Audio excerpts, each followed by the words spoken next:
गाफिल साहब से रिश्ता मेरा 2014 से हुआ था। साइकिल के माध्यम से 2-3 दोस्तों के साथ आया था, डांट कर वापस कर दिए थे कि तुमसे ये हो पाएगा क्या, तुम बच्चा हो, तुमसे नहीं हो, पढ़ो लिखो। और उन्होंने सलाह दिया, उसके सलाह पर हमने मुशायरा करवाया। उनके मर जाने के बाद अररिया जैसी सरजमीन पर जितने भी चाहे राजनेता हो या प्रशासनिक लोग हो, किन्होंने कोई ने प्रोग्राम नहीं करवाया। मिर्ज़ा के सरजमीन पर सबसे बड़ा प्रोग्राम उनके यादगार में कराया था। और पॉलिटिशियन कभी नहीं चाहेंगे हमारे समाज से आगे कोई निकले।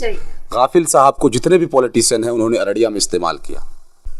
अररिया जिला में गाफिल साहब के गुजर जाने के बाद 2 वर्ष हुआ, एक भी मंचों से इसका नाम नहीं लिया जाता। विजय कुमार मिश्र जी है, मैं उनसे आग्रह करूंगा, और उनके उप मुख्य पार्षद श्री गौतम जी हमारे अररिया RS से हैं, मैं उनसे आग्रह करूंगा कि आप उस लाइब्रेरी को यादगार के लिए खोल दें। गाफिल साहब के नाम से आपने जिया है। गाफिल साहब कई ऐसे पॉलिटिशियन हैं जिनको जिंदा किया है। मोहतसिम साहब, आप तो दामाद भी हैं, वही दर्द आपको भी है, और हम आज इस लाइब्रेरी में बैठे हुए हैं, उनकी यादों से जुड़े हुए हैं। एक बेटे की जिम्मेदारी, एक दामाद भी बेटे की तरह फर्ज अदा करते हैं। आप क्या करना चाहेंगे अपने ससुर जी के लिए? थोड़ा सा आप सवाल ही ऐसा किए कि मैं जवाब दूं, लेकिन उससे पूर्व भी मैं जानना चाहूँगा। दामाद बनने से मेरा 2-3 महीना हुआ है। अच्छा। लेकिन गाफिल साहब से रिश्ता मेरा 2014 से हुआ था। उस समय मैं 8th का स्टूडेंट था। और आप उसी इलाके से विलोम करते हैं जिस इलाके से हमारा ताल्लुक़ है। जोखर के तारीख़ी ईदगाह मैदान में एक ऐतिहासिक फ़ुटबॉल मैच उस उम्र में मैंने कराया था। मरहूम हारून रशीद गाफिल साहब के दरवाज़े पर मैं साइकिल लेकर आया था। स्कूल में मुझे साइकिल मिला था, उसी साइकिल के माध्यम से 2-3 दोस्तों के साथ आया था कि उससे सलाह लें कि मैच करा रहा हूँ, आप बहसीत स्टेज अनाउंसर के रूप में आए। मुझे डांट कर वापस कर दिए थे कि तुमसे ये हो पाएगा क्या, तुम बच्चा हो, तुमसे नहीं हो, पढ़ो लिखो। उनका सेंटेंस फिर वहाँ ये निकलता है कि पढ़ो लिखो, कुछ करो, आगे बढ़ो। हम लोग चले गए रास्ते पर अपने दोस्तों के साथ, फिर प्लानिंग किया कि नहीं आया तो गाफिल साहब क्या हुआ, हम लोग प्रोग्राम करेंगे, मैच को करेंगे। तो ऐसा हुआ कि मैच कराए। और ये होता है समाज में, जब लोग आगे बढ़ने लगते हैं तो पैर पकड़ कर खींचने का प्रयास करता है। हुआ, कामयाब हुआ। और फिर 2017 में हुआ। फिर अचानक मेरे दिल में आया कि मैं गाफिल साहब एक मुशायरा कराऊं, प्रोग्राम कराऊं।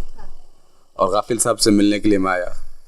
बोलता तुम वही मोहतसिम हो, मैं तुम्हारा देखा और सुना, पेपर में पढ़ा। मैंने कहा कि अब मेरे ख्याल में साहित्यकार का भी सोच आ रहा है। मैं चाहता हूँ अपने इलाके में आज़ादी के बाद अब तक एक भी उर्दू मुशायरा नहीं हुआ है, मैं चाहता हूँ कराना। तो उन्होंने अपने आंगनबाड़ी है उनका केंद्र, उनकी वाइफ है, उसमें अपने केंद्र में बैठा कर अपना कुछ बातें बताया और अपने दोस्तों के साथ, और कुछ दोस्त भी उनके आए हुए थे, ख़ास दोस्तों में से, उनसे परिचय करवाया। और उन्होंने सलाह दिया, उसके सलाह पर हमने मुशायरा करवाया। और उनकी जुनून, जज्बात और हमको जो उनका हिम्मत मिला, सच में नेहा जी मैंने 10 मुशायरा अपने इलाके में कराया। अरे वाह!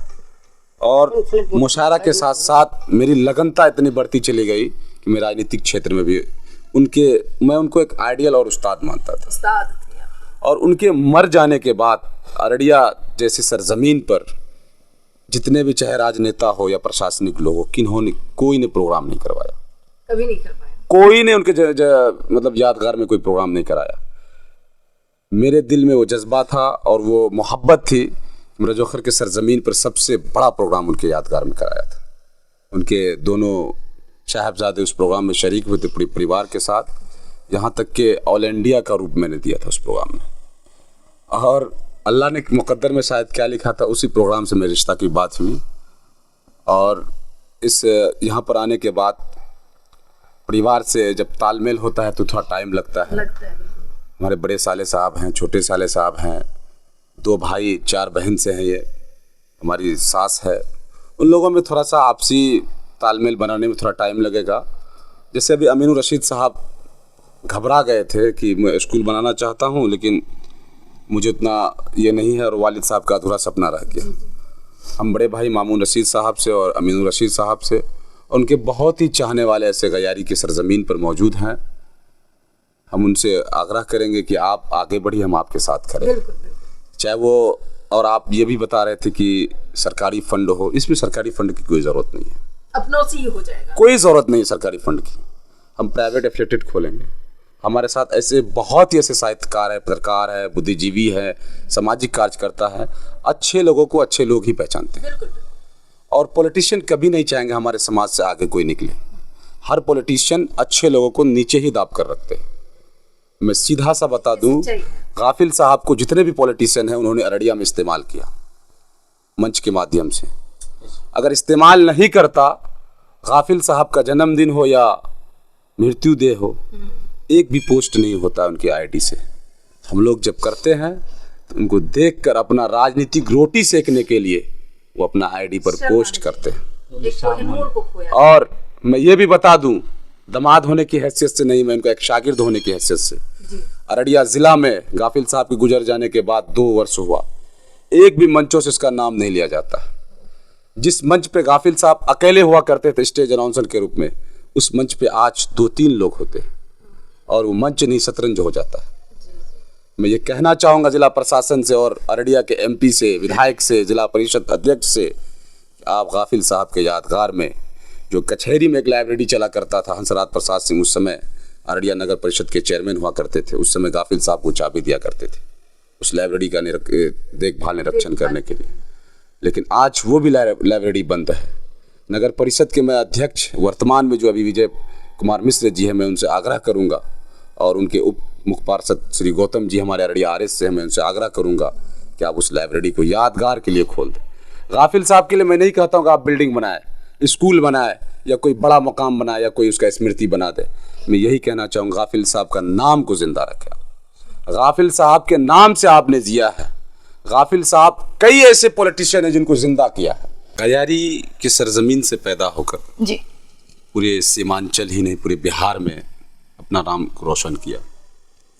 और गाफिल साहब एक चीज़ और बताते थे कि जब हम निकलते थे घर से तो मेरे वालिद को, आपका बेटा गवैया हो गया है, ऐसा हो गया है, कुछ से कुछ गा लेता है, देखिएगा ना कल केस हो जाएगा, कुछ हो जाएगा। उनके वालिद को भड़काने वाला भाषा कहते थे। अच्छा, गाँव के गाफिल साहब के वालिद साहब, गाफिल साहब के वालिद साहब, अच्छा, मतलब भड़काने वाला भाषा था कि आप अपना बेटा को कब्जा कर लीजिए, नहीं तो दिक्कत हो जाएगा आगे चलकर। तो गाफिल साहब जब आते थे शाम में तो उनके वालिद उनको डांटते थे, मारने उठ जाते थे।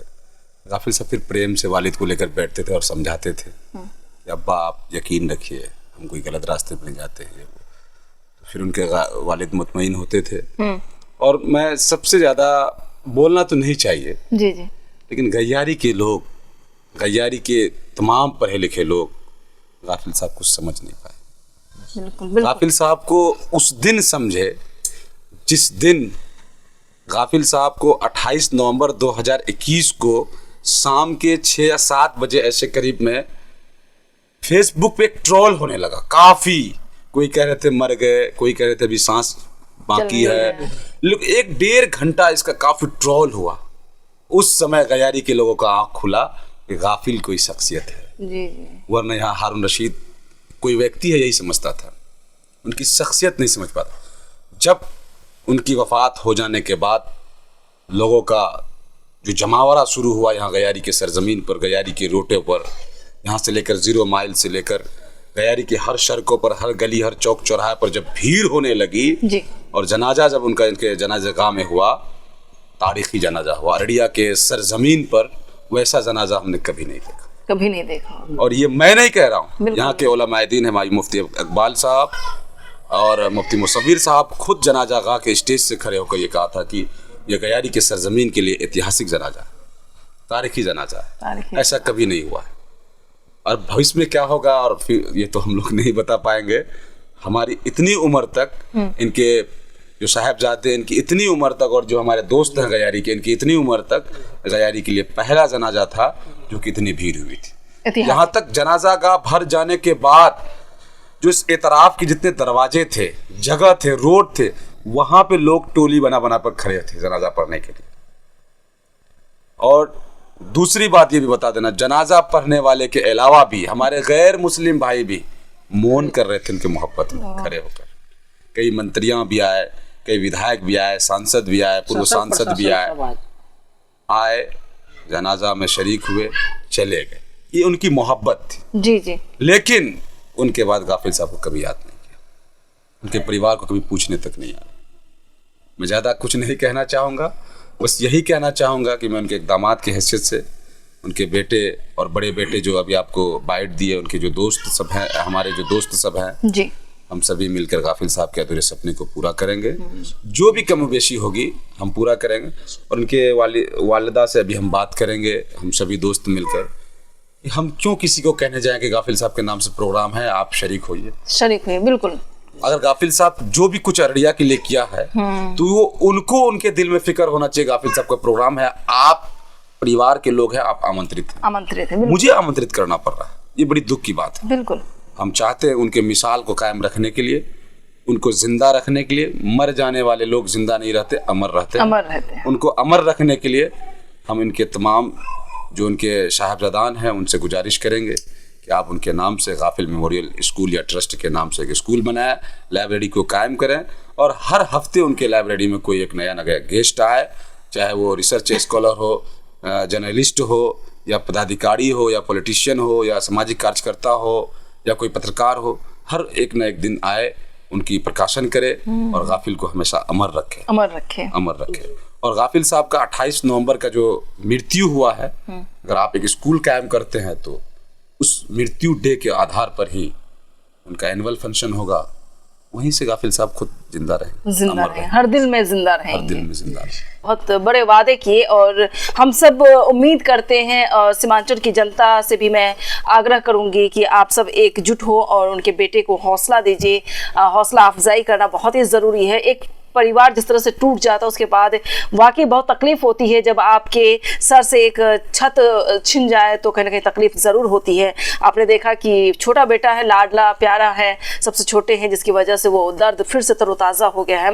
लेकिन मेरी भी एक जिम्मेदारी थी कि मैं सीमांचल की बेटी हूँ और मुझे लगा कि जब मैं सीमांचल कवर कर रही हूँ तो गाफिल साहब जैसी शख्सियत को कैसे मैं छोड़ कर जाती। तो मोहतसिम साहब ने पूरी जानकारी मुझे दी, हालांकि मैं आई भी और आज मैंने पूरी लाइब्रेरी को कवर किया। एक बार मैं चाहूंगी कि कैमरा पैन करके जरूर आप दिखाएं चारों तरफ से कि गाफिल साहब की लाइब्रेरी कितने खूबसूरत है, किस तरह से इनको संजोया गया, पिरोया गया। एक एक फाइल देखें, हर तरफ उनके अवार्ड जो दिए गए थे, जो उनकी कविताएं हैं, तमाम चीजें मैं देख रही हूँ, इनके फोटो, पोस्टर्स, तमाम चीजें, हर एक चीज सोशल मीडिया पर भी जिस तरीके से उन्होंने जो भी चीजें हमेशा लिखी हैं वो सब देखें, ये फोटो के जरिए हर चीज को उन्होंने पिरोया है अपनी फाइल में।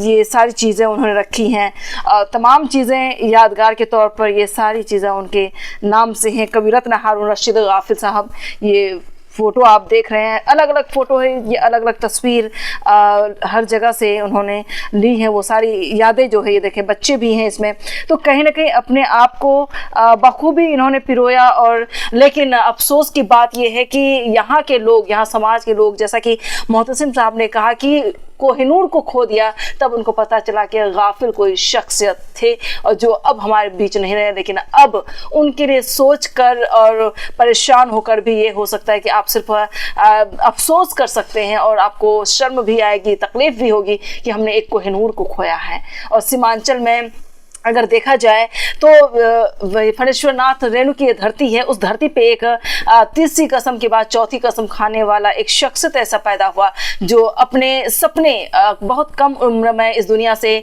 चले गए, लेकिन उनका सपना ज़रूर मैं उम्मीद करती हूँ कि पूरा होगा और सपना अभी भी तरोताज़ा है और सभी के दिल में ज़िंदा रहेंगे।